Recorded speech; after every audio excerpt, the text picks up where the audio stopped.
Assalamualaikum and greetings to teacher Syazalina and fellow classmates. My name is Aina. And my name is Badrina. Today I will be presenting about an extreme sport together with my friend Badrina. After a few rounds of discussion, we have concluded skateboarding as a topic for our presentation today.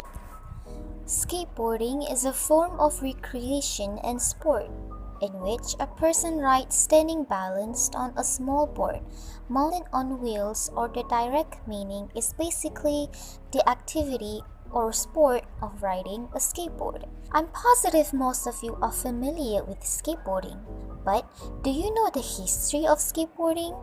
Well, let us explain, shall we? Skateboarding was first invented in the 1950s in California. The first skateboards were made from roller skates attached to a board. It was a sport created by surfers who want something to do when the waves were low. This was called as sidewalk surfing. The inventor of the skateboard is often stated as being Larry Stevenson, who designed a skateboard similar to a small surfboard in the early 1960s.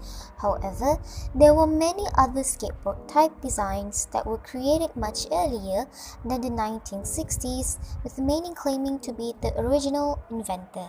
Moving on to skateboarding popularity. In 1975, skateboarding had risen back in popularity enough to have one of the largest skateboarding competitions in the 1960s, the Del Mar National Championships, which is said to have had up to 500 competitors.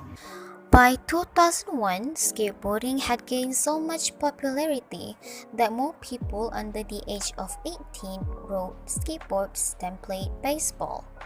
Skateboarding and skate parks became to be viewed and used in a variety of new ways to complement academic lessons in schools, to encourage youth to have better attendance, self-discipline, and confidence.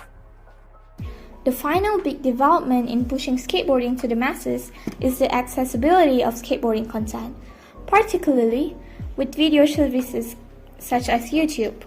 Skateboarding equipment.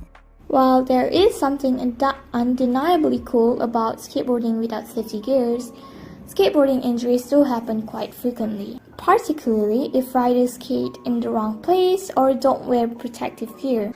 But to someone who wants to play it safe while skateboarding, these safety gears are worn. A well-fitting helmet. It should be a multi-sport helmet or one specifically meant for skateboarding. If you are going to ride a skateboard, be sure you are wearing a helmet. Wrist guards to protect the wrist. Elbow pads and knee pads. Shoes with a non-slip sole and a closed toe. All of these are worn to prevent or protect yourself from a fall.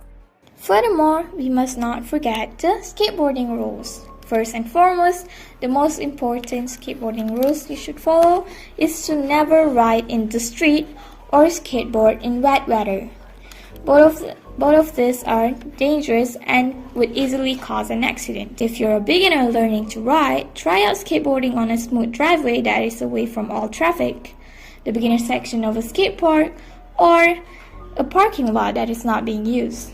If you're at a skate park, stick to the rules there.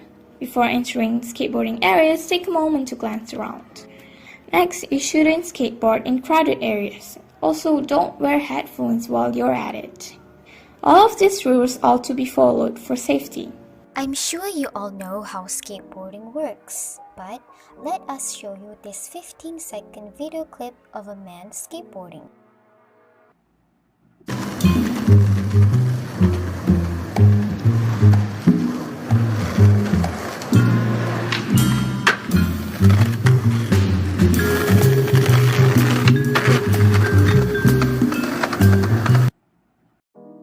Last but not least, as an extreme sports, is skateboarding very dangerous?